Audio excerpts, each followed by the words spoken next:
Imagine a world without choices. Imagine you can't make your own decision. That wouldn't be a world for me.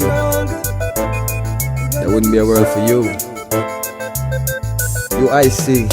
Tell them we're gonna be stronger. Together we can make it right. Our purpose is a better Jamaica for you and I. Gonna be stronger together. Time we all just unify. Our purpose is a better Jamaica for you and I. It is a natural right for every human being to be free. Free, so free. So the government is there to protect you and me.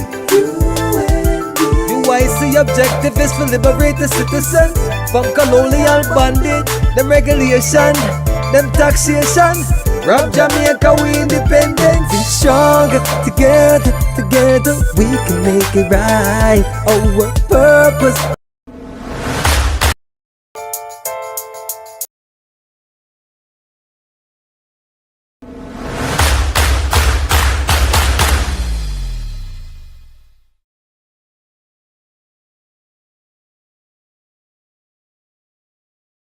Third parties in Jamaica have not done well. They have done badly. They have done badly. They have not been able to make a mark.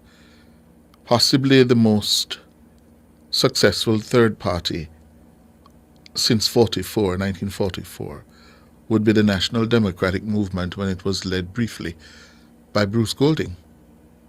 And even the NDM failed to really make a lasting impression. There's another third party, there are about a couple of them around, but there's one called United Independence Congress, led by Joseph Patterson. And yesterday, Mr. Patterson met with a few journalists, and he used the meeting to call for the abandonment of the ongoing constitutional reform agenda. He says he wants a completely new constitution to break the country's ties with Britain completely, no more ties. He also went on to accuse the media, the private sector, and the two major political parties of being puppets of British colonial interests. Yes?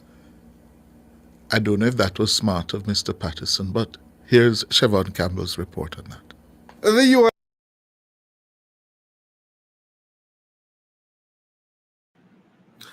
Good evening, good night, good morning, good afternoon, depending on where you are around the world.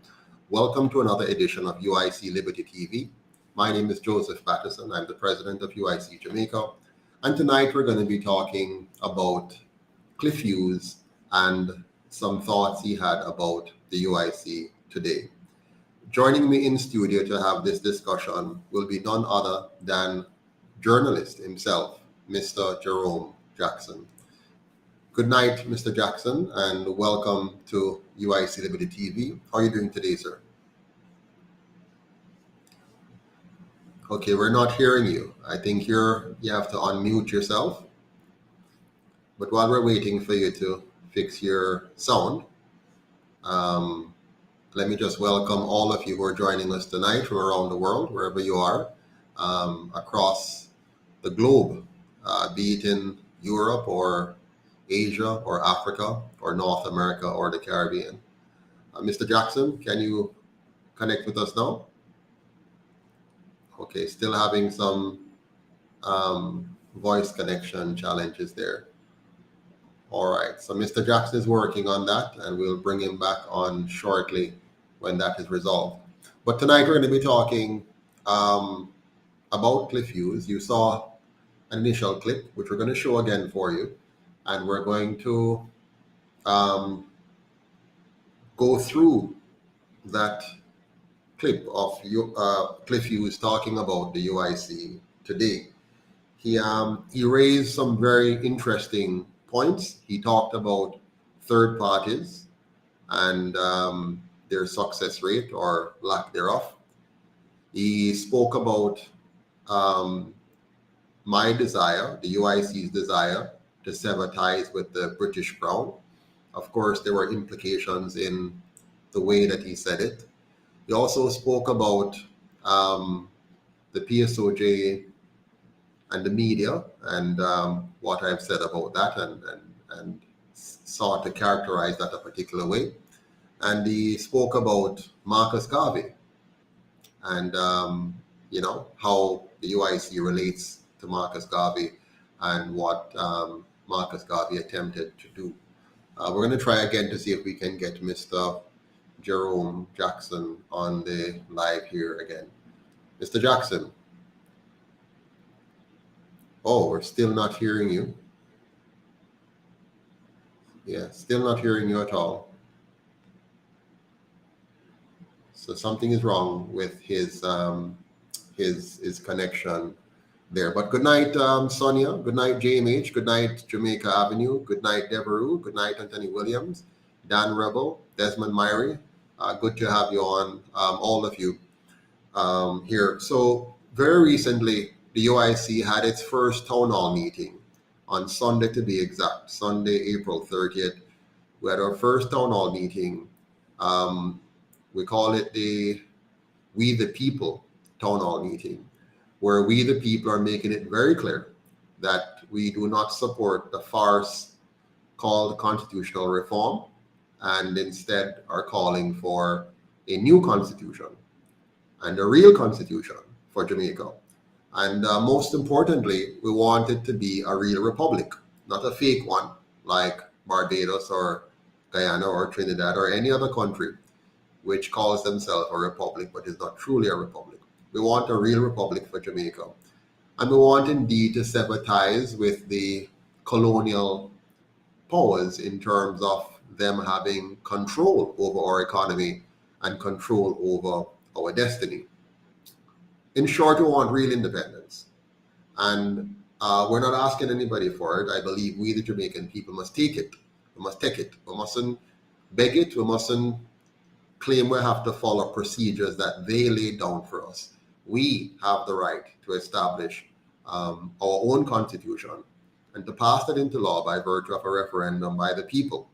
But it's not contingent upon acceptance by the colonial powers or their strictures. So tonight we're going to look at what Cliff Hughes is really saying and see how he challenges me, how he challenges the UIC. And I'm going to respond pointedly to every single one of his assertions tonight. And I hope tomorrow when he wakes up, they will find it opportune to respond to my responses to all that Mr. Hughes had to say. As you know, Cliff Hughes is one of the most respected journalists in Jamaica. He has a very significant influence over many Jamaicans when he speaks and the medium through which he speaks. In fact, many Jamaicans think relatively highly of traditional media, and they've always felt that that is where they go to get the source of information and which shapes their opinion on many things. That is good and bad. It's good that people have access to media, but it can be bad if the media is controlled and maybe tailoring messages to kind of get the people to think and act a certain way which is contrary to their interest.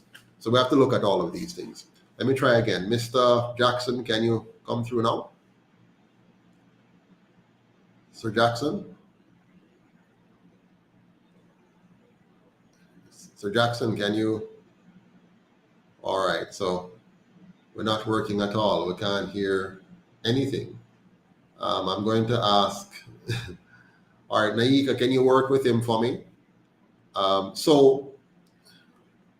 right, wonderful. So to kick things off, I want us to watch the full video now of Mr. Cliff Hughes.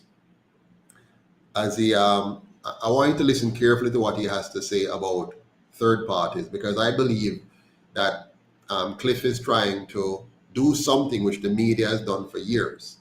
They have worked extensively to ensure a particular narrative about third parties and to get that narrative to sink into the minds of the Jamaican people and to ensure that it carries forward from year to year. They never explain to you why third parties fail. They They just keep telling you that third parties fail and trying to hammer into your mind that third parties must fail because they've always failed, but they don't tell you why they fail. Well, tonight I want you to understand exactly why third parties have failed and why the UIC will not fail this time. Because there's a secret to success, which the other third parties did not discover, but we have discovered how to succeed. So I'm going to explain that to you. He also spoke about the British and our ties with them in a particular way. And I want you to listen to the sound of his voice and the subtle messaging that he's carrying when he says what he does. It's as though he wants you to be absolutely terrified at the thought of us severing ties with the British colonial powers. It's as if we were to sever ties with them, something catastrophic is going to happen, and we can't afford for that to happen. So you're going to hear that, and I want you to listen carefully to the message he's trying to send, and listen to my response to that. Let me try. Well, I'm still hoping we can hear, but let's take a watch. Naika, could you run for me the video in full, please, from the beginning. Third parties in Jamaica have not done well. They've done badly. They have done badly. They have not been able to make a mark. Possibly the most successful third party since 1944, would be the National Democratic Movement when it was led briefly by Bruce Golding. And even the NDM failed to really make a lasting impression. There's another third party, there are about a couple of them around, but there's one called United Independence Congress, led by Joseph Patterson. And yesterday, Mr. Patterson met with a few journalists, and he used the meeting to call for the abandonment of the ongoing constitutional reform agenda. He says he wants a completely new constitution to break the country's ties with Britain completely, no more ties. He also went on to accuse media, the private sector, and the two major political parties of being puppets of British colonial interests. I don't know if that was smart of Mr. Patterson, but here's Siobhan Campbell's report on that.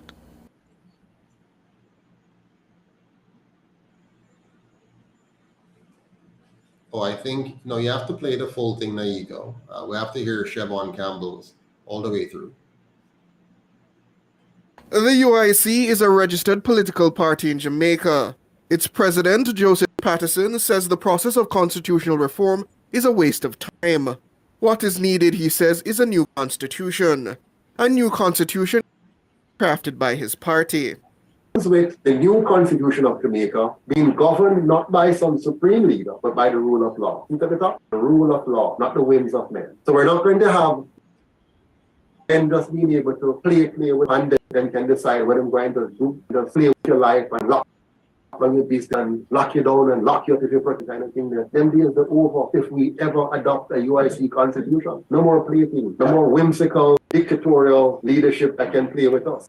Mr. Patterson went on to claim that the country is controlled by colonial interests through what he calls the oligarchs of the private sector organization of Jamaica.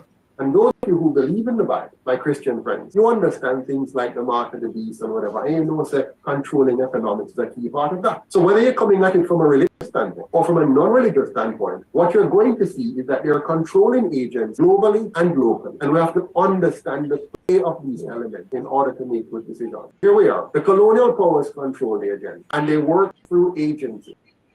One of the agencies that is in Jamaica is called the Private Sector Organization of Jamaica, and particularly a small group within that group, which I call the PSOJ oligarchy. The UIC leader also accused the media and the PSOJ, in concert with the JLP and the PNP, of colluding to undermine Marcus Garvey.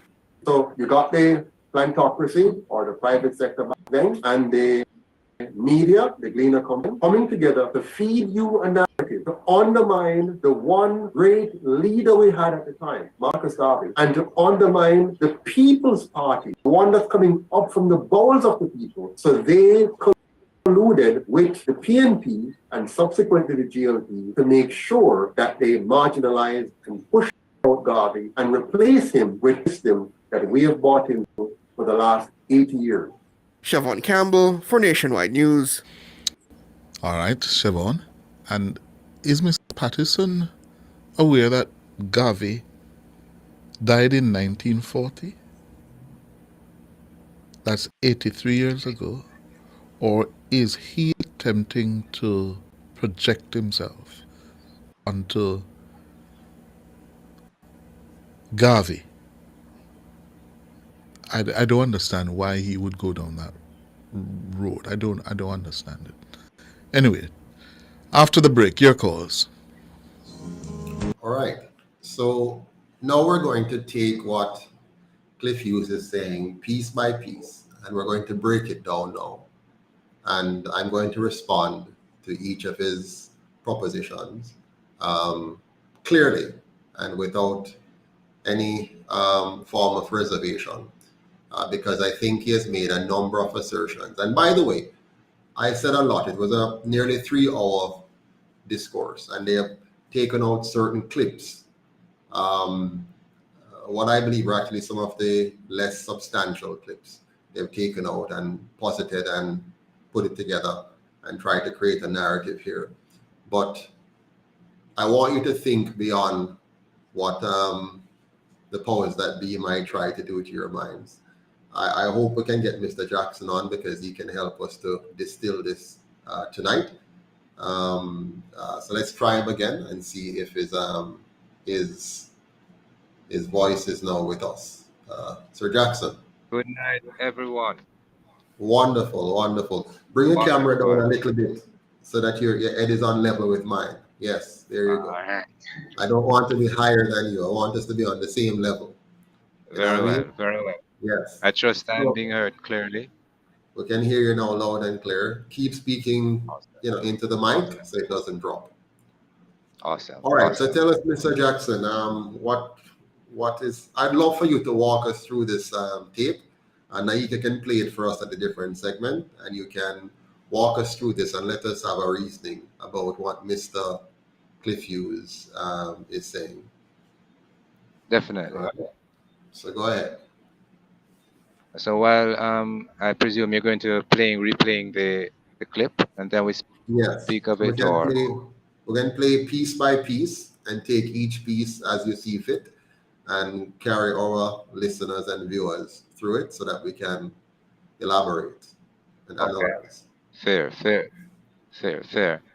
All right, and of course I would have watched the video myself. I would have watched the news item, and would have listened, and I would have made my notes also as to the statements that were made and how the news item was produced, So yeah, let's get into it. Let us have the clip played, and then we can take it bit by bit. Third parties in Jamaica have not done well. They've done badly. They have not been able to make a mark. Possibly the most successful third party since 1944, would be the National Democratic Movement, when it was led briefly by Bruce Golding. And even the NDM failed. So all right, so go ahead. Yeah, man, let us get into it. Third parties failing or failures, right? And that is statistic, that is fact over the years. I was listening to hear Mr. Hughes getting to why it is that these entities, these third parties, have not been able to, rally the people to a new paradigm, a new vision, or their vision for Jamaica. I was listening to hear that mentioned, but maybe it is that you want to articulate you on that, Patterson. Why do you think has been the fact, or why is that such a fact? Why do you think that third parties would have been failing Mhm. or not been able to Well, accomplish? let me say this. I don't think third parties have failed. And I Okay. know that's a strange response. Third parties have not failed. It's not a fact that third parties have failed. It is a fact that our system of governance is designed for third parties not to exist. Oh, so you're saying they have not failed, but in terms of No. their objective, look, Yeah. we're speaking to directly their objective as a political movement, Yes. of course, No. and Yeah. they have not accomplished in terms of their mandate, which is to be the leadership of the people, Right. right? And I imagine that that is exactly what Mr. Yusuf have been speaking to. But you're saying that they have not failed. Expound a No. bit. Sure. If you take, for example, China. China has a system of governance which is designed to be a one-party state. So if a number of small groups have tried to rise up in China and have not been able to, because the system is designed for a one-party state. It is designed to suppress and oppress any form of rebellion or any form of attempts to form and bring a group of people together to influence the government outside of the norm that is designed. Would you say those groups have failed? No. It means the system in place have succeeded. So, for example, slavery. Slavery was a system of governance. Would you say that the slaves have failed, or that the system has successfully kept people in bondage for 400 years? Of course, it's a matter of perspective.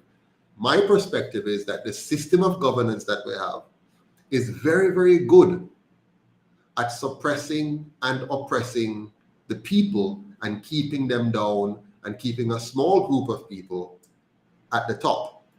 And so when you break down the system of Jamaica's governance, you'll see why third parties have not been able to break out.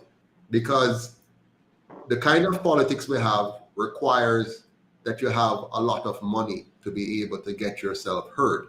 Now, when you have a system designed where the rich and powerful controls the media, the rich and powerful controls the two major parties that they offer to us as options, and the school system, whatever they teach you in school, feeds into supporting that system and thinking that that system is normal, that that system is okay, and that that system is working.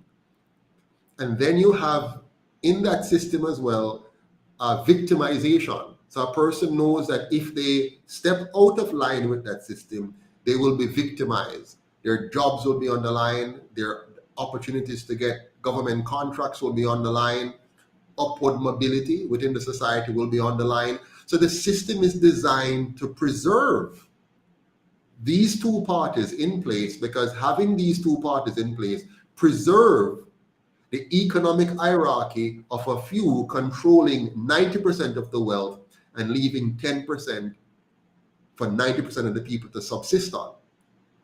So it's not that third parties have failed, it's that the system to oppress them has successfully worked and continues to work. And the only way we're going to break that system is when some of us are able to convince enough of us, with all the disadvantages that we have, to become aware. Now, if you look at history, over time, people become aware. That's why chattel slavery ended. So after 400 years of chattel slavery, in fact, in Jamaica, 356 years of chattel slavery, it was bound to begin to crack, because as the slave matures on the plantation and generation after generation, and certain learnings develop and people become more and more aware, you find the slaves are rebelling more and more. So you have from the Nanny of the Maroons era, then you have the Sam Sharp era, where they get a little bit more aggressive, and then you have the Paul Bogle and Gordon era. So each of those eras gradually make slavery less palatable, less preservable. And so you have more plantations being burnt down. You have more murders, blacks murdering whites. You have more people being fearful for their lives, because as the slave population grows, it becomes difficult. So the slave masters now have to find new ways to control the slaves. And so they make adjustments. So for us, the period we're in right now is the wage slavery period, where they have built a system from 1944 to now, which has roughly worked to keep us voting in one or the other, thinking that we might get the change that we're looking for, while they know you'll never get the change because they control things from behind the scenes. And that is what oppresses the third parties who are trying to come up. Now, over time, third parties will eventually learn the problem, learn the trick, learn the strategy. The UIC is now the evolution of many of those third parties. So we have seen what they did to Marcus Garvey in the 1930s. We've seen what they did to the other parties in the 1940s and 50s. And we've seen, the NDM experience and so on. So we now know more. So we're getting better at it. But it doesn't negate the fact that the system is fully designed to prevent third parties from succeeding. But they just want to focus on they're failing. So don't trust them. They're not going to go anywhere. You just keep voting for these two and life will be okay. A question. You make mention of a collusion, as it were, to keep the minds of the people. A bit louder. We can't hear you. Apologies. Is this can you hear me? Yes.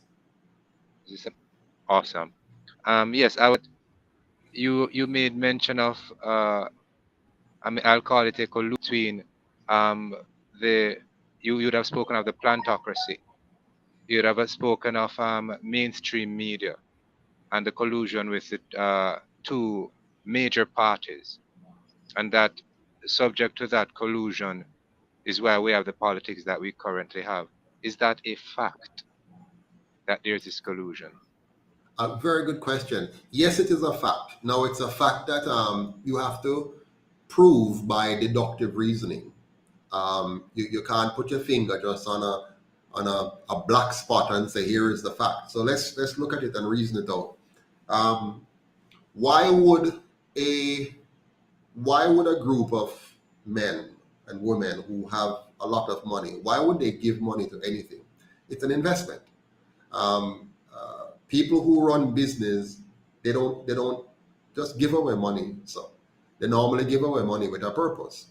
So if you're going to fund something, it's because you believe in it. Now, most of them give equal amount to both parties. So it's not like they're saying they are strongly in favor of this ideology or that ideology. They ensure that election after election, for the most part, they give roughly equal amounts to the two parties. If by chance the leader of one of the two parties starts to veer off course from the directions that they want the country to go in, they will withdraw some of that support to kind of remind that party why they're there. And that party has to align itself back in the architecture that has been designed, or not have enough funds to compete with the other party. Now, the two parties are competing for state power for sure, because whichever one of them have state power, they have access to our tax dollars, and they have access to appointments to appoint themselves and others to plump positions, and they have access to all kind of corruption schemes to be able to enrich themselves at the expense of the Jamaican people. So the two parties are indeed in a true competition with each other for access to state power and the privilege of that. However, those who are funding them, which are the PSOJ oligarchs, it's the same big companies year after year after year. The last election, they gave them $300 million just for the few weeks of election alone, plus what they give outside of the election cycle, to preserve that. So that is a fact. that they give this amount of money. It is a fact that they give roughly equal amounts normally. It is a fact that any one of the parties that goes too far outside of the remit of what these companies want, they're going to lose funding and therefore not be able to possibly win the election. So I think by deduction, it's very clear that and by the way, these companies, the owners of these companies, the rich elites, they're the same ones who own the media. They own the television, they own the radio, they own the newspaper. So it's a well-knit group. And Jamaica is a relatively small country economically. A few players control a large part of the economic substance. So they're talking to each other, they're friends with each other, they're eating and drinking with each other, they're in the same circle as each other, and they're funding these two parties, and they own the media. So what do you expect? Okay, fair enough. And I observed, let me do this again. I'd say fair enough. And I also observed that while it is that Nationwide did not question the facts as to refute what was being put forward, the question that was asked is the probability of how smart the UIC thinks such a move is. And it's a good thought to posit, because knowing that these two are presenting that these two entities have so much power, right, and influence, it begs the question,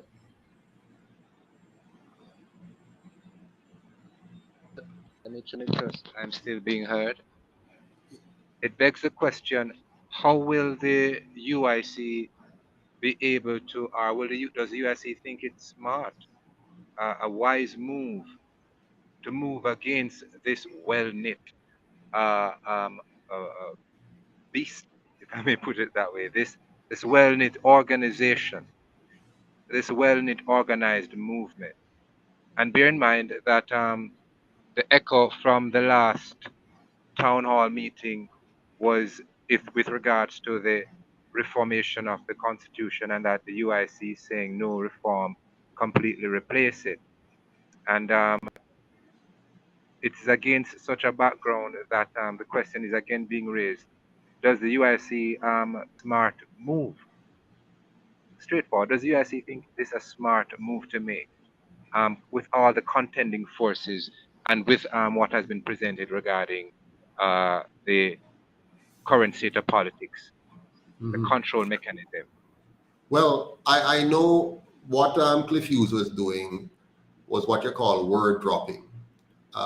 He tried to set up, in my opinion, a mental frame where, first of all, the person listening says to themselves, I threw in a cliff, third party can't win, them always fail. That's number one. Then he goes on and he says, okay, is it smart for him to be, well, first of all, he raised the question of severing ties with the British monarchy, and he says it in a way that suggests to the mind of the listener, the viewer, that this brother is saying we're going to sever ties with the British monarchy, and it's as if that is supposed to be a dangerous thing. He doesn't say it out loud, but he's implying that it's a dangerous thing for us to be thinking of severing all ties, and he makes it all ties. We're going to sever all ties with the British monarchy, as if we must be afraid. We must be fearful that we're going to sever ties with them. And by the way, there's a difference between having the British monarchy control your country and having ties with them. When you are a freestanding country, you can have relationship with any country, trade relationship. You allow their products into your market, and you negotiate for your products to enter their market. You have professional and diplomatic exchanges with them. So I never said anything about severing all ties. What I'm saying is to get rid of their constitution and have our own, and that we become an independent country. But he's trying to set up a framework of maybe this fella here, Mr. Patterson, is a dangerous fella because he wants to sever all ties, and this is going to be, could be very disastrous for Jamaica. It will not be disastrous for Jamaica. Singapore has severed all ties with the UK. And by sever, what did they do? They established an independent country, run on the principles that they think best for their country, and they have done so successfully. And we can do the same thing. We do not have to have any colonial ties with Britain. We can be independent.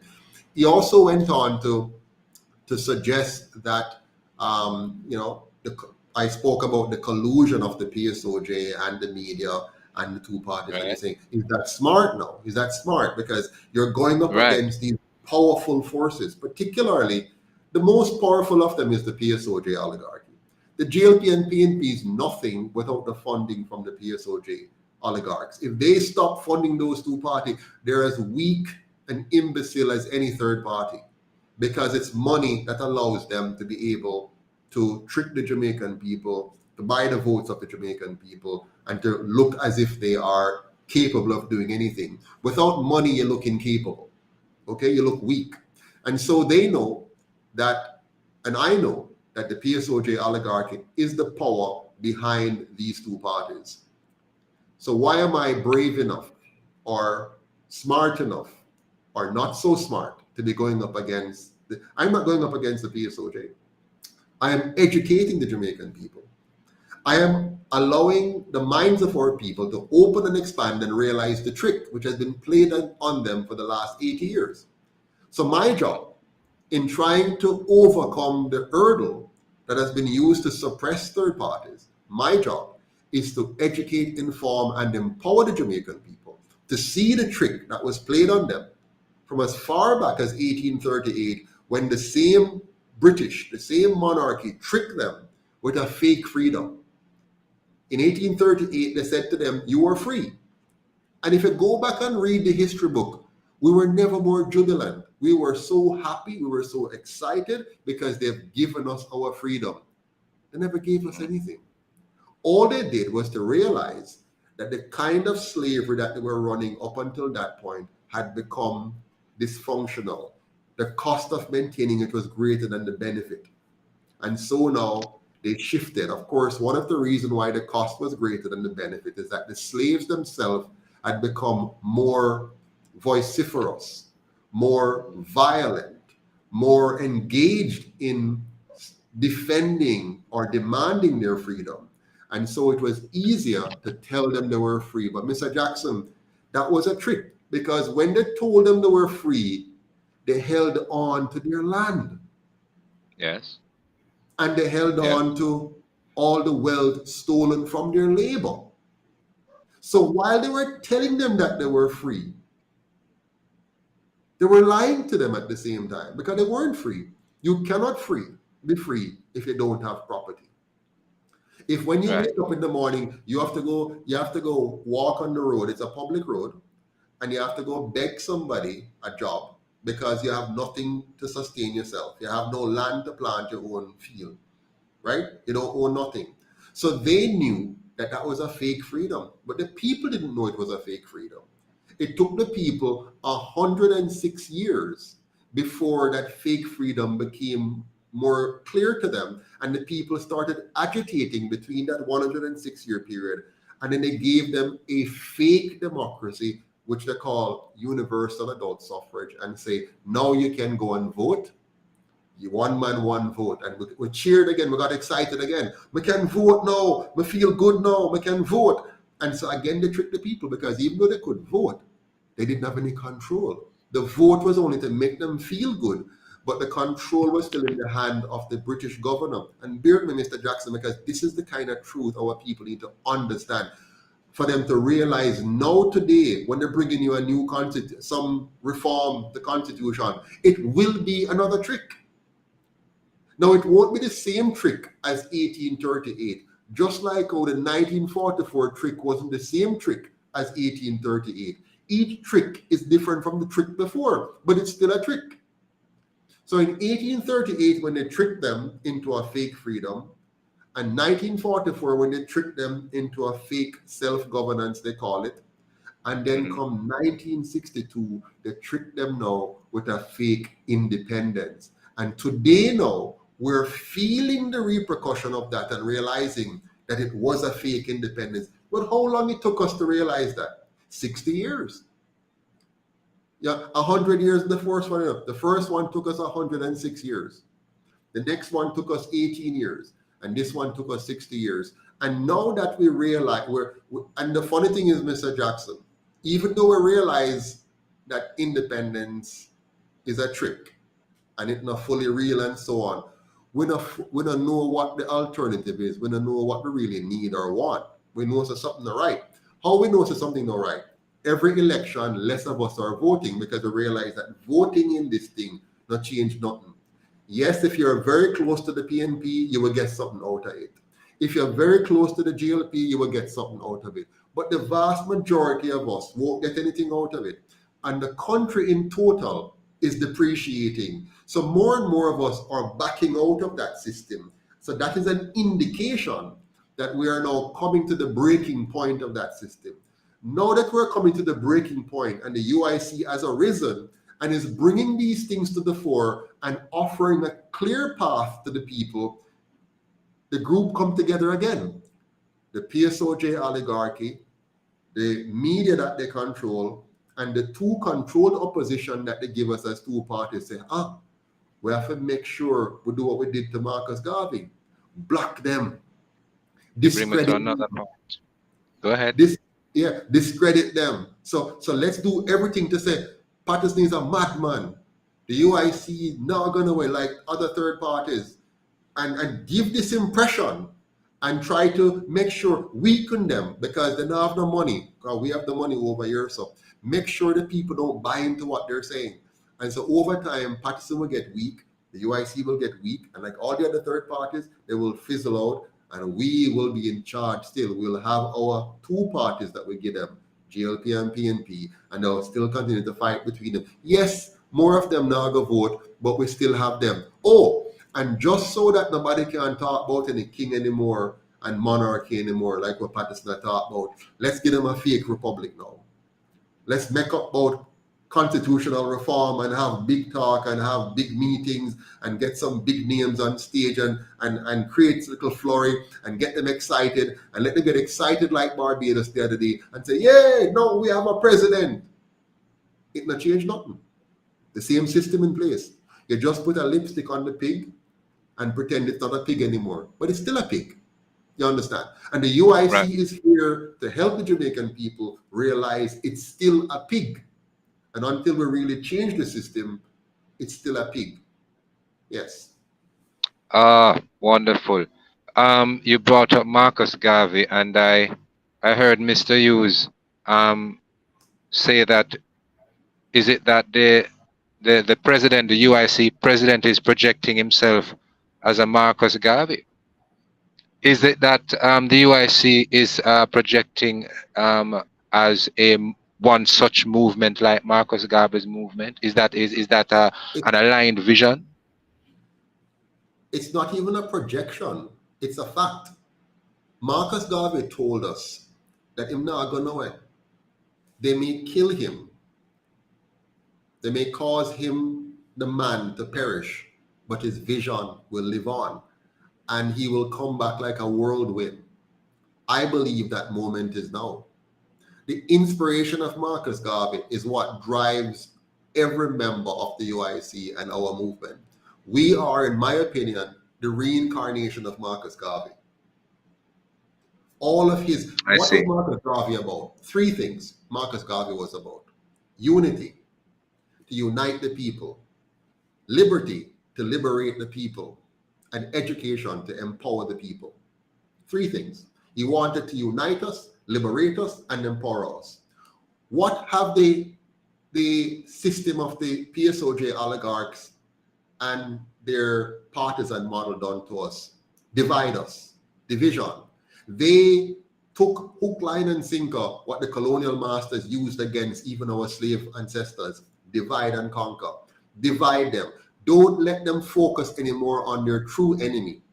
Prior to these two parties, the enemy was the colonial master.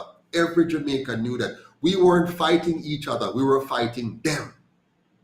If you go back and look at the Frome riots, all of That's the true. riots, the only enemy was the colonial master. We were not our enemy.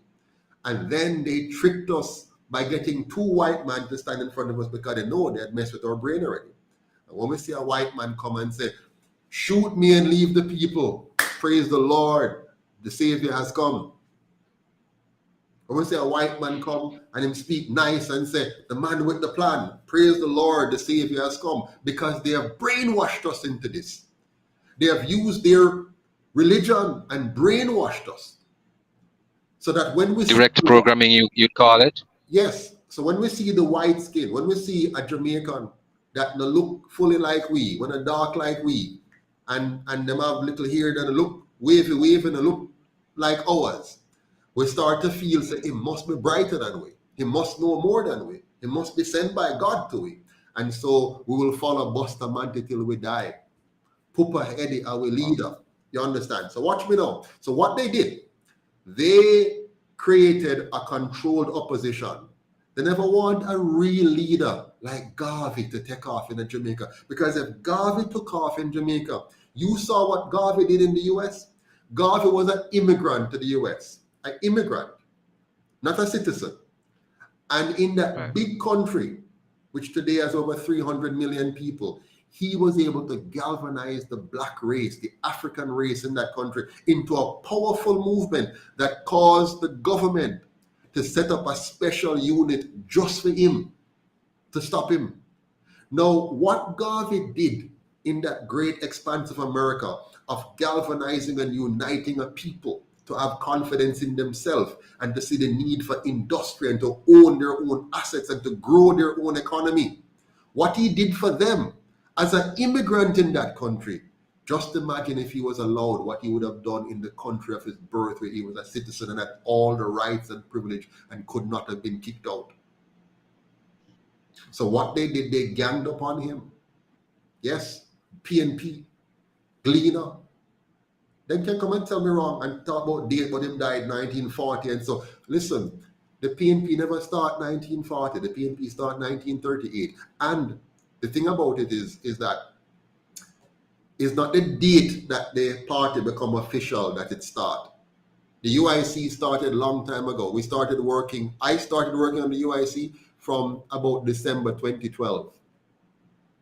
And it has progressed and progressed. So today now you're hearing about it and you say, oh, the UIC in 2021, for example, when I got arrested. No, I didn't that's how we start. That was the point when some people learn about us because of whatever happened. But it's a long time me I work on this.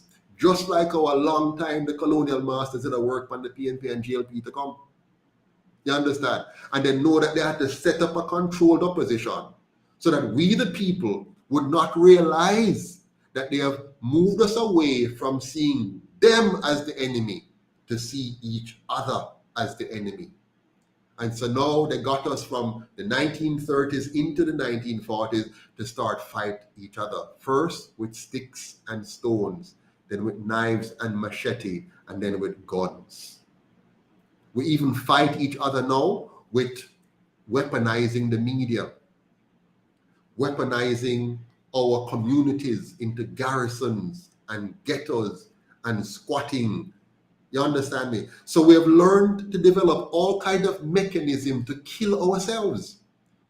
And Garvey was trying to save us from that by telling us to unite against our common enemy. And if we had done that, we would never have gotten into $2 trillion of debt through these two parties. Instead, we would have built our economy from the ground up the same way. Watch me now carefully. Listen, people. Before they hand over Jamaica to us, so to speak, Jamaica was the richest country in the Caribbean, the crown of England.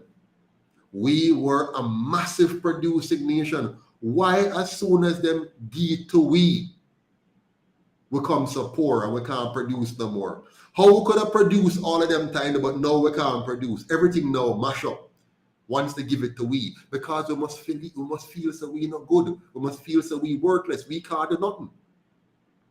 So they mash up our country and they give us leaders to mash us up. so that we can buy into the idea that we're inferior and we need a foreigner over it because we are inferior.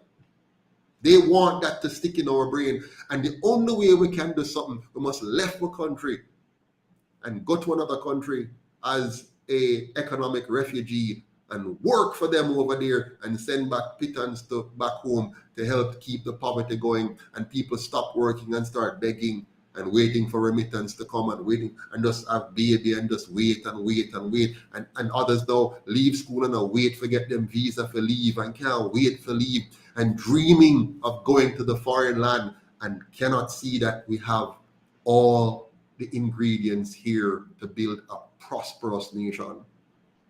That's what they want to do. And they have I succeeded. agree. And they have succeeded. They have succeeded because look at us now. Nobody now want to live here. Everybody, even the poorest of person, just want a farm work yard for leave to go work on somebody else. We are farm here saying we want to leave to go work on somebody else's farm.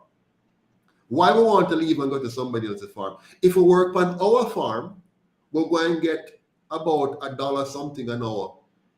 If we go work on Fidem farm, we'll get maybe $13 or $14 an hour if we go work on Fidem farm. If we work to build their farm so that they can export the food back to our country, we'll get more than if we stay at our yard and work and plant our farm and send it where they're going to reject it from their country. Because our leaders have built a country that oppresses and suppresses the people of the country. So when I'm talking, and they're going to try to make me look like I'm a crazy man, when I'm talking, this is what I'm trying to bring out. So we, the UIC, we are the embodiment, we are the visible manifestation, we are the spirit of Marcus Garvey. And we're going to rise up and achieve what he started, what he built. We're going to finish it. I'm happy to hear you own that, Mr. Patterson. You know, when I listened to the review from Mr. Hughes today, I was like, wow, I'm anticipating a swift response from the UIC because in truth, he did make some points that if you ask me, the average person would begin to ask questions, begin to question the UIC's strength in terms of strength of spirit. I know that you've said to me that you walk with the spirit of Marcus Garvey. I trust that you'll continue because I'm certain that many people, young people especially, need to hear this. In fact, there are people who have called me and have said to me, I'm hearing of the UIC, and you know, they are liking what they are hearing. You know, people I would have done in the recent days, I've been not challenging, just questioning, just asking average Jamaicans on their input, their thoughts on Jamaican politics as it is now, and how they see themselves, you know, applying themselves to the politics of the day. And most persons, as you'd imagine, are saying they're uninterested in the politics of the day. And when I make mention of a vision of a third party, persons would say, but what difference are they going to make? And then, of course, I would share my knowledge of what has been shared with me via the UIC.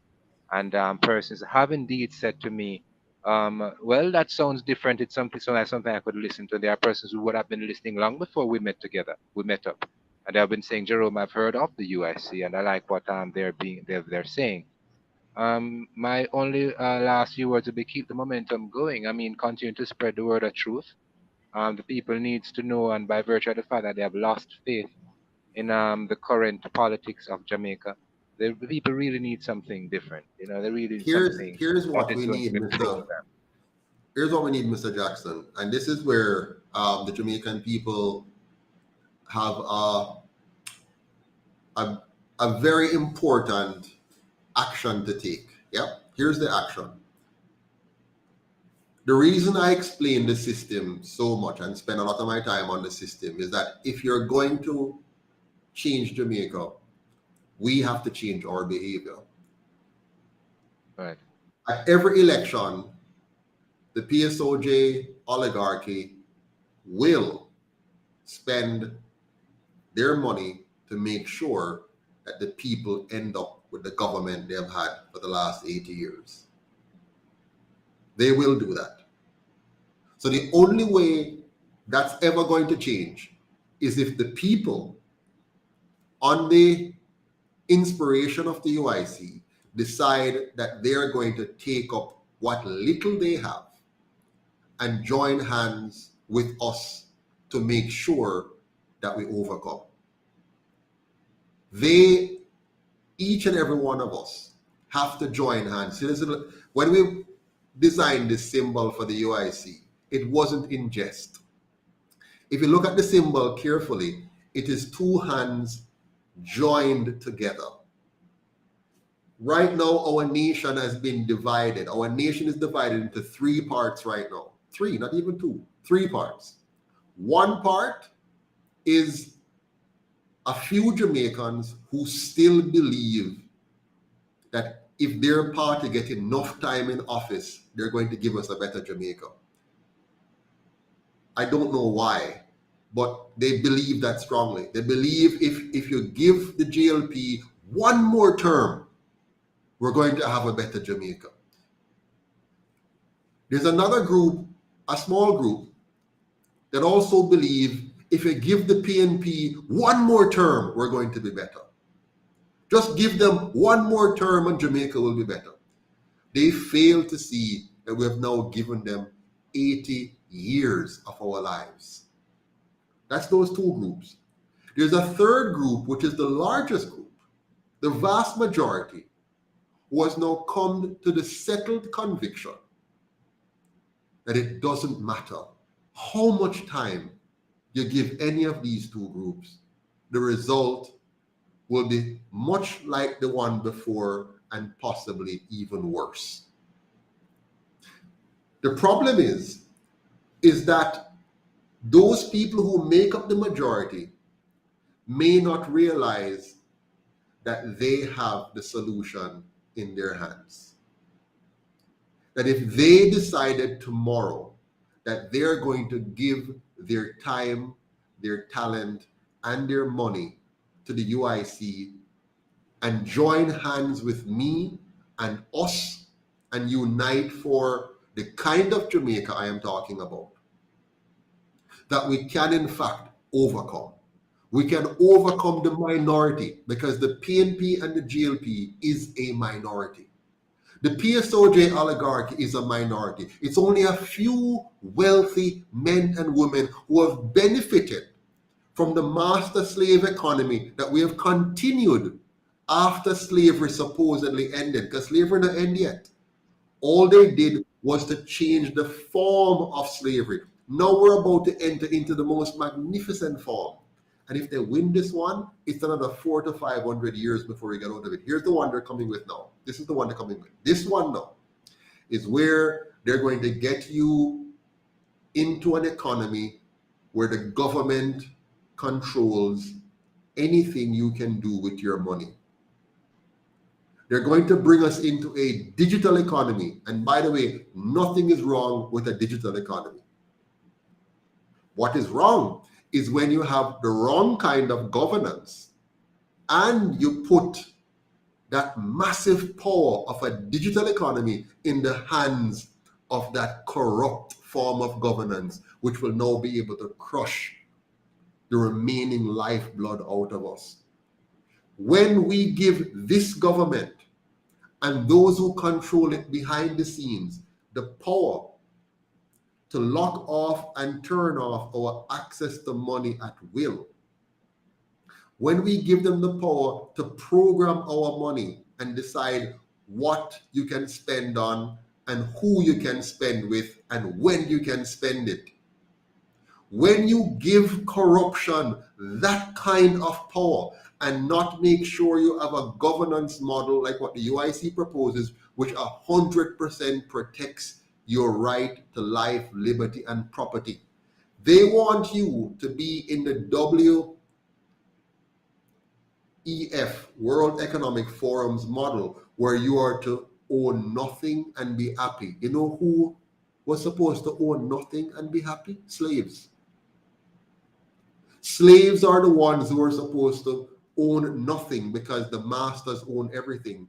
They own your body, they own your children, they own your dwelling, they own your food supply, they own your healthcare system, they own your education, they own you. That is where they're taking us back to. But this time, you won't be wearing rags and in chains and have a physical whip over you. It is far more sophisticated. It will be a digital whip, a digital chain. And they will say, you can go here, no, you can't go here. You can live here, no, you can't live here. You can eat this, no, you can't eat that. And whatever they dictate, you must follow, because if you refuse to follow, they just turn off your money. Think about it. You can't go to any shop at all and buy, because no matter which shop you go to, all the shop can only take your digital dollar. And if they say your digital dollar can't leave from your wallet to theirs, you cannot. They go to the shop, sell me half pound of chicken back. See it here, may I send the digit to you? Oh, it's not coming through. Why it's not coming through? The state says you're a bad person. You're not allowed to shop. You're not allowed to buy anything because you're not behaving the way we want you to behave. So the next time they want you to take an injection, it won't be as difficult as the last time. Because if one thing we know, when they touch your pocket, you're going to do anything to be able to eat food. You follow me?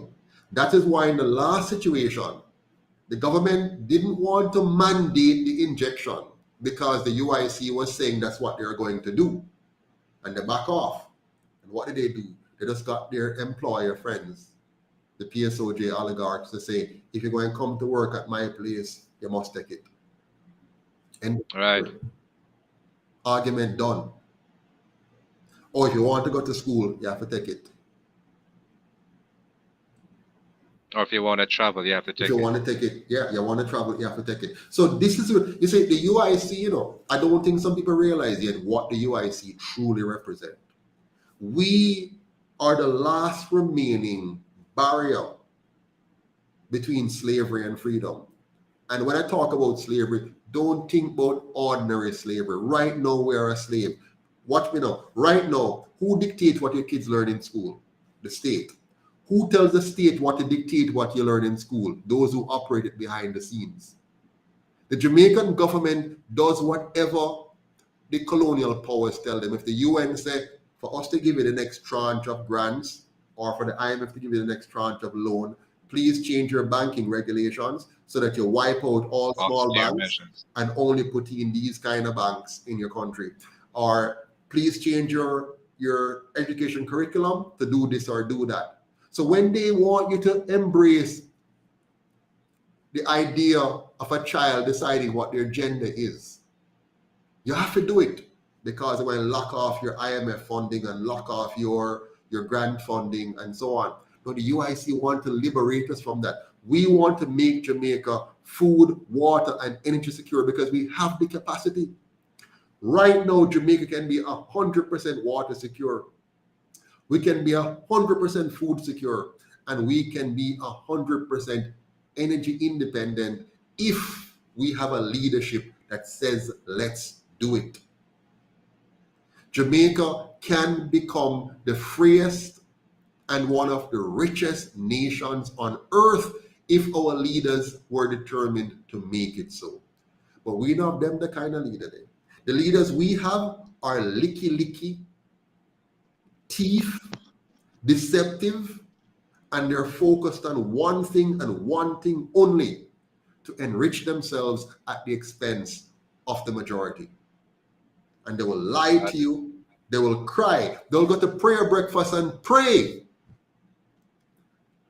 and have crocodile tears while knowing with certainty that they are going to sell you out. They're going to sell off your land to bauxite company, knowing that when they finish, Jamaica is a small country, when they finish ripping out all of this bauxite out of our earth, they're ripping out the power out of the earth. They're ripping out the value out of the earth. You can't get that back. It is non-renewable.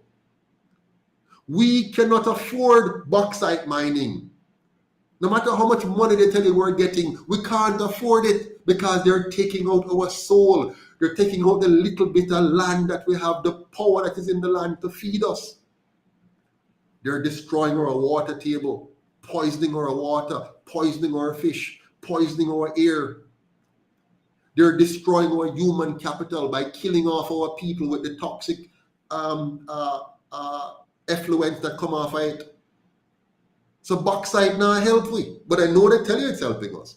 And we talk about how man that bring the levy and this and that. That don't mean nothing.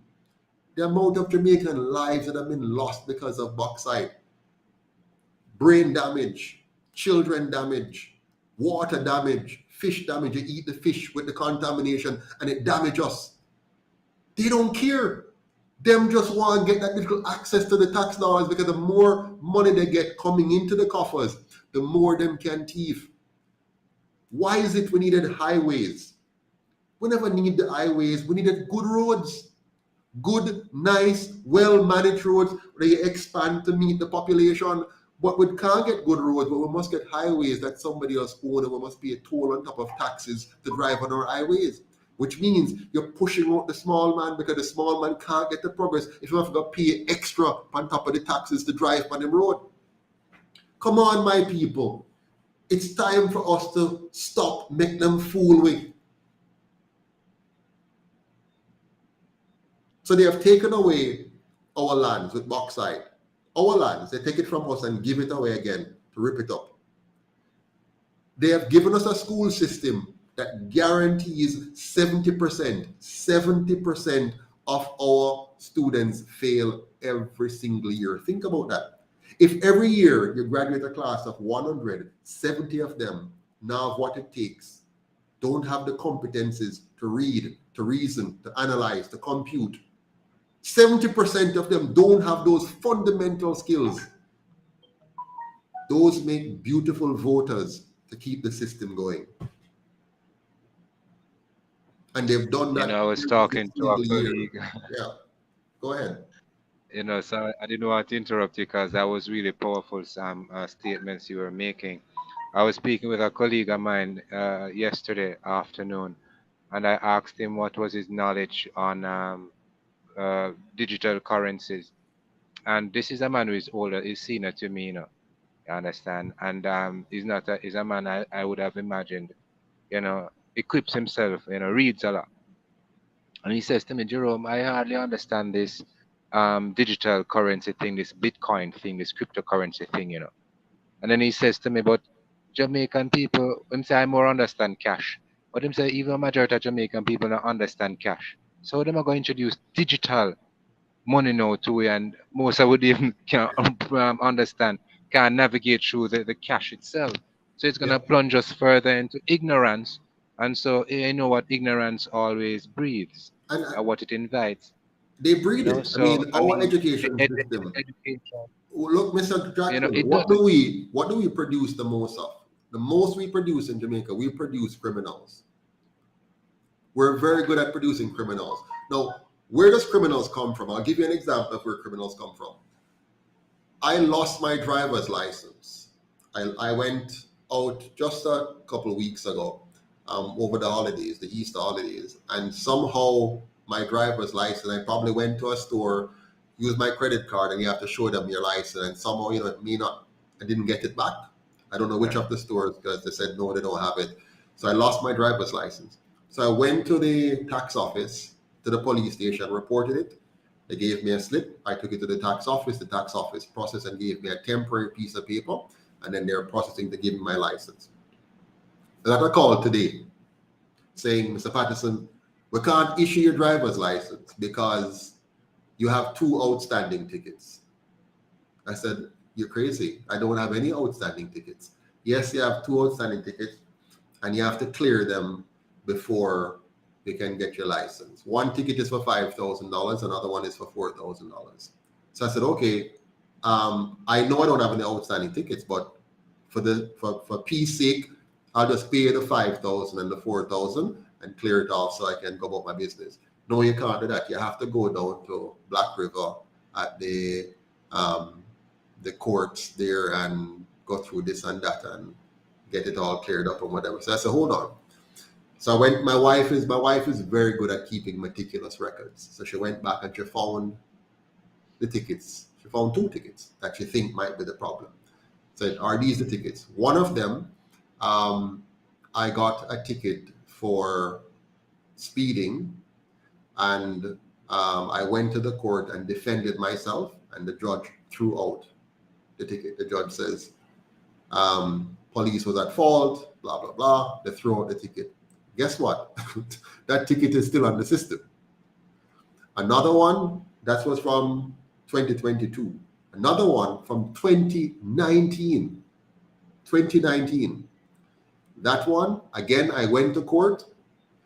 They said I ran a red light. I disputed it because it was a yellow light. I went to court. They said they can't find the ticket on the system. They'll call me back. 2019. They never called me. Nothing ever happened. It's gone out of my mind and everything. Fortunately, my wife, she keeps everything. So she filed it away. It's all there in our records. So I said to the lady at the tax office, I went to the tax office, I went in, I said to her, so tell me, miss, what is the remedy to a citizen who, the citizen, because I am a very responsible citizen, so I don't sit around on any tickets. I have heard about people who have how many tickets and whatever. So I have gone to court. I've spent the entire day. I went to court that day from 8:45, and I never left there until 5:30. So my entire business day was spent at the courthouse. My entire business day at court. Entire day at court. Okay? Only for the judge to throw out the ticket because the police officer erred in whatever he did with collecting his evidence and whatever. He was in error. And the court threw it out. And I spent an entire day. Now I must go back to court again to know I must go prove to them that what I just tell you is so. So I must find another day. So I said to her, I said, miss, the truth is, in my position, I can go and I can go through the process and I can go pay the ticket because of my financial position. I can do that. And I said, what you're telling me, miss, is that I should not have even challenged this. From the very first instance, I must just pay the 5,000 and just let it pass. Even though I know I am right, I should have just paid the 5,000 and then I wouldn't have to waste days now in court and whatever. But just think, Mr. Jackson, of the average Jamaican citizen. A man who have a taxi and him run that every day to put food on the table for his children. And if he has to go and challenge a ticket that he thinks was unfairly levied on him, the cost of him challenging the ticket will far outweigh the price of the ticket. So you have made him, by default, having to always pay even if he feels he's right.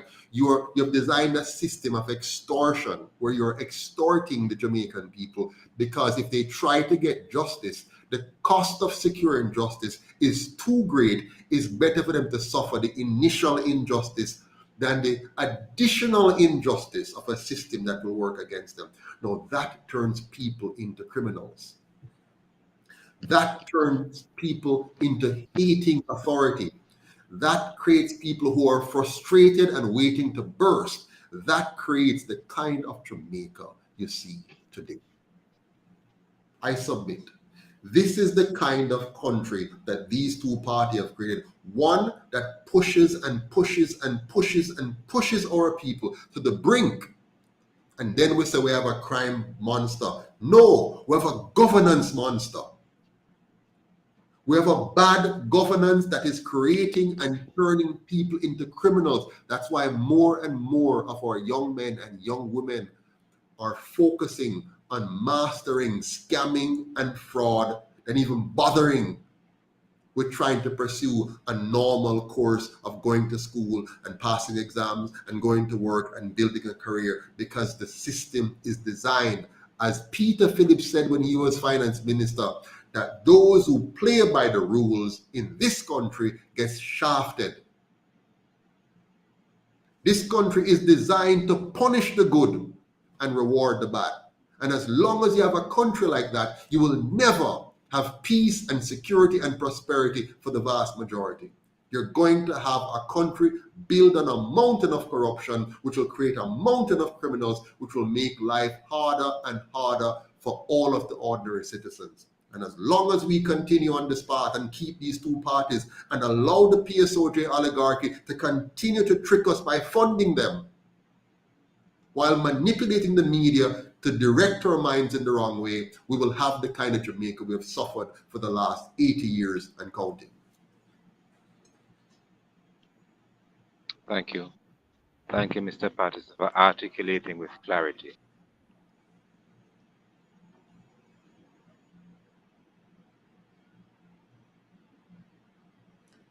Yeah, man. I when I listened to Cliff, with what he was saying today, I cringe because I know what they're telegraphing. They've done it before. Every time we have elections, they will call on the third parties just to talk about how third parties always fail. They have us as clown show. They try to make third parties look like clowns. I was on Dion Jackson show in 2016. She brought us on. She brought me on and the Marcus Garvey party and the NDM party back then to talk about third parties and whatever. And the other third party candidates that were there fit the narrative. They were being the clowns that they wanted us to be. Clowns that come there and start to say all kind of stuff, and they just say, a bunch of clowns. And I said, what I would like to talk about is why third parties always fail. And so I started to walk them through. And as I was walking them through, the social media space started to blow up with people saying, boy, the brother is smart, the brother, I like him a reason, I true that. And then they shut me down right away. And the interview shifted, and I was parked on the side, and it shifted to the clowns.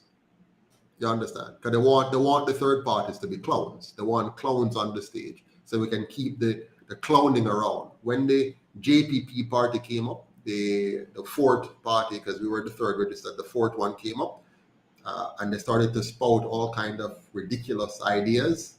They love that. They've shifted, and let's talk about so they're going to pay off the national debt in the next year they're elected, and their leader has all the money in the world to do it. So they like those clowns, and they're going to order some big jets, and we're going to do, they like those kind of clowning around. And so they focused on the clowns. And they want the Jamaican people to see third parties as clowns.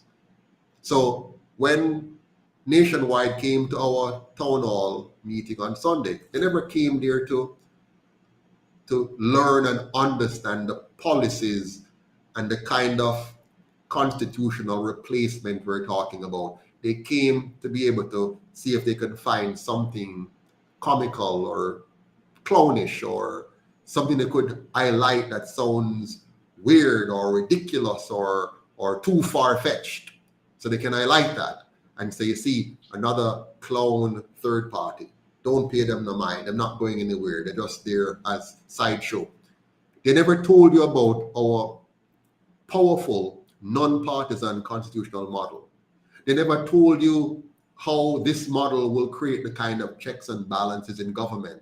They never told you how we are calling for an elected Senate, where senators are elected by the people in their parishes and are independent of the executive branch so that they can hold them accountable. They never told you that we're advocating a 100% publicly funded system whereby candidates are funded equally, not with money, but with access to media, so that the people can hear them whether you're rich or poor.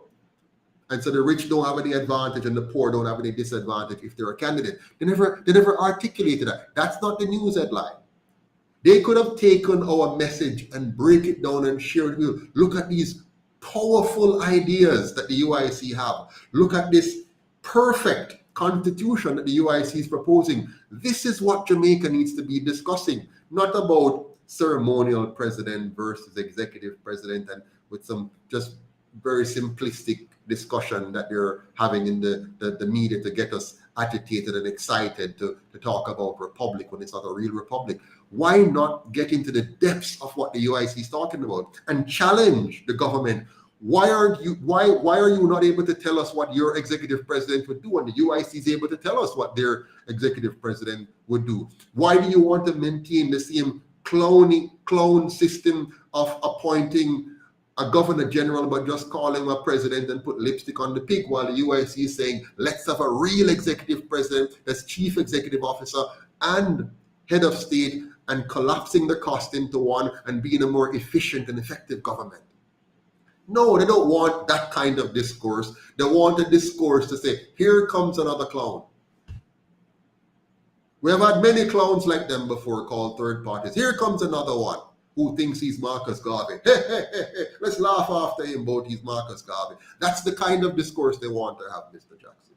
They don't want to have a serious discourse about how these two parties and their funders have mashed up this country since 1944 to today. They don't want to have that discussion. They don't want the people to have that discussion.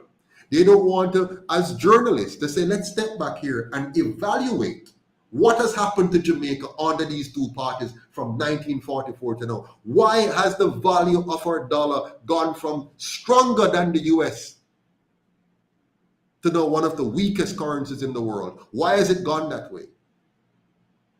Why is it that when these two parties took over from the white man, we had a powerful and much better public transportation system, but under them it has gone to shambles? Why is it we used to have a railway station when the white man left us, and now we don't have a functioning railway station? Why is it Air Jamaica was profitable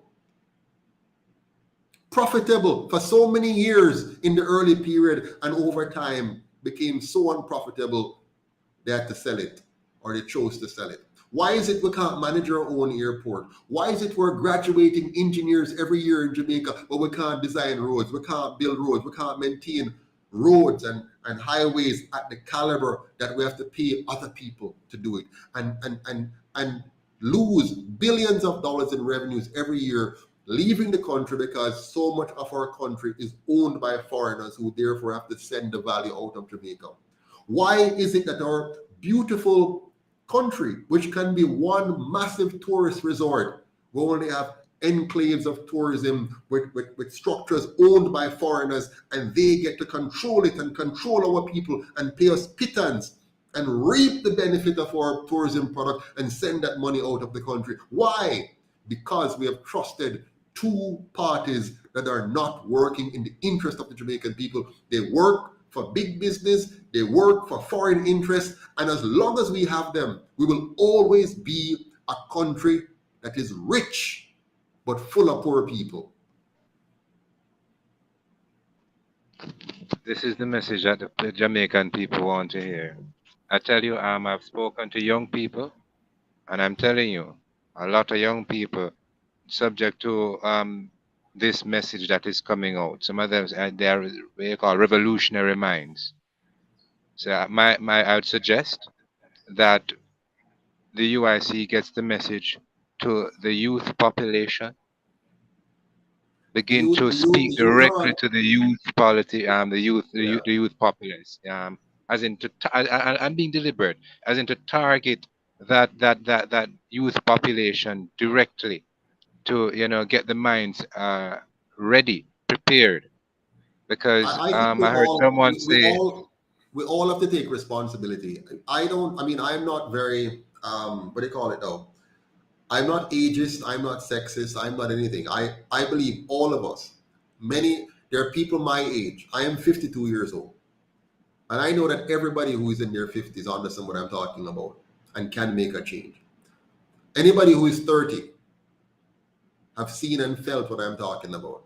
Anybody who is 25 right now, they see a Jamaica that's dismal, they see no hope. Most young men in Jamaica don't see how they can take a wife and treat her like a wife. They feel bad. They feel depressed. You know how it feels when you can't get up as a man and court a girl and take her out and make her feel good. And you know, if you fret, say, I hope you don't order anything over 1,500, for example. You know how demeaning that is as a man? It makes you into a sick person mentally. When you feel you can't. I have a cousin of mine who is planning to get married. And it's difficult. Him can't, how am I going to start a family, have a house? He feels trapped. I might have to coach him and help him to coach her, and they kind of see how they can make things work in the situation that they're in. But it's very difficult because we have a country that doesn't offer much for our young people. They don't see how on earth they're going to, if their parents don't already have a house that they can try to maybe build something on, or maybe they're getting too old, they can get to take it over, whatever. There's so much depression in our young people because there's so little available. You go to university for what? To go work at a call center? Nothing is wrong with a call center, you know. But you can't have you can't have your you can't have a country where those who work the hardest and who prove themselves to be the smartest have to settle for the same kind of job that can be done by somebody who work less and is not as smart. You can't have a country like that. You have to have a country where if a person put out enough energy and enough effort and develop enough skills that she can see how she's going to rise as a result of that competency. And then you have those now who might be a little bit more laid back and don't want to put out that level. They can find their space. And then you have those now who are just challenged and can't rise to that level at all, not even the middle level. They don't feel bad either because there's enough for them at the realm where they are. You understand me? They can get a job in that space. But when you have the person up yourself and right yourself, I compete with the person doing yourself for the same space, that not work, boss. You follow me? That can't work. Yeah, and you can't have a person who is much more competent than a call center job, but him can't find a job up there, so he have to settle for a call center job. And a person who is in a call center job, who is rubbing shoulder with somebody else who is way more competent and qualified than him, and the two of them are rub shoulder side by side, the same little cubicle doing the same thing. And, it demoralizes one, and it might even make the other one feel more than he really is. You understand? Because he might now over assess his competence and don't even want to push himself any further because he thinks that, well, if the brother here who have that beside me, then yeah, we're cool. So he doesn't push himself any further. I wonder if you understand what I'm talking about here. I'm with you completely. And as a matter of fact, as it relates to even this whole thing of employment, and of course you would have heard our government speak to job creation and that whole thing of solving the employment issue. There's an entire conversation that we need to have, Mr. Patterson, around this whole BPO and what that industry, what the benefits are, if there are really any benefits, and what the ills are, because I would have spent some time myself in such an industry and would have made my own observations thus far. But yes, indeed, it is a sad thing when there is no when someone has spent their time and effort and energies into acquiring a career, or honing a career, as it were, and then find themselves among ones who are not career oriented per se, are just into just making a dollar, type of thing. And that's what BPO, if you ask me, brings to the table, not careers. But if you want to earn an extra dollar, then you can, of course, or you want to make some money quick and fast, you can come here and do this. And trust me, I have much to say as it relates to that. That's its whole BPO thing, but that's for another time, of course. Yeah, it is. It But is. we have indeed covered so much as it relates to the current politics, and we still have much more to go. Our conversation never ends. There are other things in mind. I would have heard persons positing the folly of this whole executive or ceremonial president as being like as if to say that is the objective. If Yeah, we can identify whether or not it's a ceremonial or an executive president, then they would have solved the problem, and that is yeah, nowhere near solving the problem, or answering the questions on the average Jamaican's lips. As I said, for me personally, education of the masses is critical, and that is where successive administrations would have fallen down. And I think that is deliberate ignorance. Ignorance is benefit to some, not to all. Those who benefit, are, of course, are the ones who keep the people ignorant. You understand? The absolutely. people And actually, and some I of them think actually and I do think. think our good friend here, Cliff Hughes, may very well, and I hope I'm wrong, and I hope he proves me wrong. But I think Cliff Hughes and many of our talk show people and stuff like that, and even entertainers, we have, I have watched over the last while and seen many persons who I thought were sane persons, sensible persons, play this political game. You have entertainers who have come on and talked about that they're interested in the UIC, and then I see them hugging up the other parties. I've seen young politicians who have gone into these parties and I've seen the dirt inside and come out, and then they've gone back into it. I see vloggers who have suggested that they were independent and looking for solutions and looking for real fix to Jamaica's problems, and they've shown clearly that they are a part of the problem, and they're committed to continuing that problem. But the UIC, we're always going to be the party of the people. Our focus is entirely on fixing the real thing. We're not here for the superficiality, so they're going to use the ceremonial versus executive president as a distraction, and it has worked, right? So they'll use those things as distraction. They'll talk about changing the name of the country. That's a distraction. Those are all superficial things. We have more substantive matters to deal with, and one of the most substantial things we have to deal with is the system must be changed to stop corruption. That's the bottom line. It must be changed Right. to stop, because corruption, my friends, and we need to understand this, corruption is theft. That's all. It's a crime, it's evil, it's theft. It's where people get to take money that doesn't belong to them and deny that money from going to the public services that it should go to. So when those in the education ministry steal millions of dollars and billions of dollars, they're robbing our children. They're taking away the education of our children. When people in the health ministry steal monies that belong to our healthcare system, they're robbing many Jamaicans of the healthcare that they needed. When those in the finance ministry steal monies from the system, they're robbing small and micro enterprises of the capital that they need to grow and build their businesses and feed their families. Right across the various ministries, as they steal our money, they're costing us dearly. And so I would like to remind all Jamaicans that for every one of the problems you see here in Jamaica today, there's only one and one place only that all of that blame belongs. And believe it or not, it's the PSOJ oligarchy who have funded this kind of politics. If the PSOJ wanted Jamaica to be better tomorrow, all they would have to do is to withdraw all the money they give the PNP and the GLP and said, we're no longer funding you because you're an embarrassment to us. You are a destructive force to Jamaica, and we shall not continue to fund what you're doing.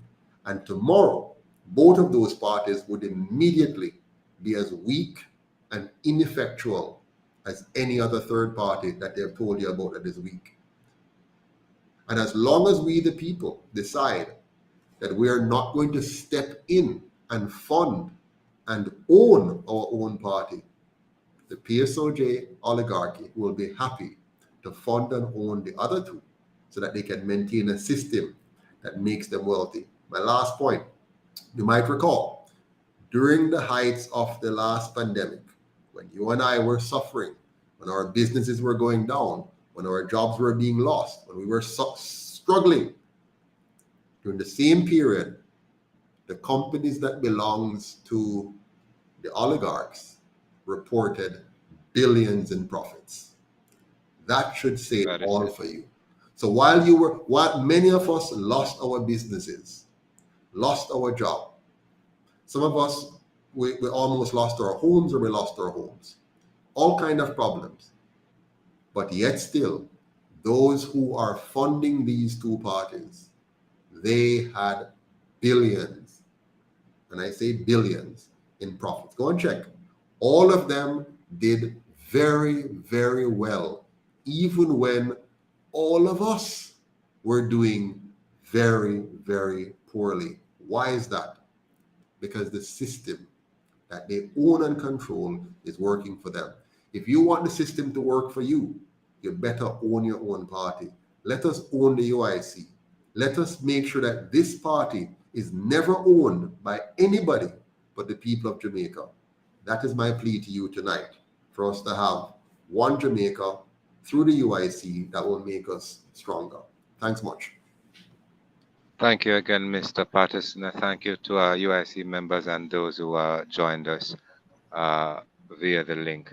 It has been an awesome time. I'm looking forward to having other interviews with you, Mr. Patterson, and other members of the team as the message progresses. This one Jamaica stronger together. Thank you again. Pleasant night to the team and everyone else. All right. Good night, everyone. All the best.